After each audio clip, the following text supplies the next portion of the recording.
అనామిక వాళ్ళ అమ్మ నాన్నకి ఫోన్ చేసి, అమ్మ నేను అనుకున్నది సాధించాను, ఈరోజు ఫస్ట్ నైట్ ఎలాగోలాగా చెడగొట్టాను, అది ఆ తప్పు కావ్య మీదకి తోస్తానని అంటూ ఉంటుంటే, మంచి పని చేసావు అమ్మాయి, తర్వాత ఏం చేయాలనుకుంటున్నావు అంటే, కావ్య మీద చాలామందికి బ్యాడ్ ఒపీనియన్ ఉంది.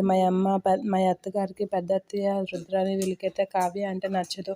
అలాంటిది కొందరు సపోర్ట్ చేస్తారు, వాళ్ళని కూడా కావ్యని వాళ్ళ దగ్గర కూడా బ్యాడ్ చేసి ఇల్లుని ముక్కలు చేసి కళ్యాణ్ని మన ఇంటికి తీసుకొచ్చేస్తాను తన వాటాతో పాటు అని అంటూ ఉంటుంది.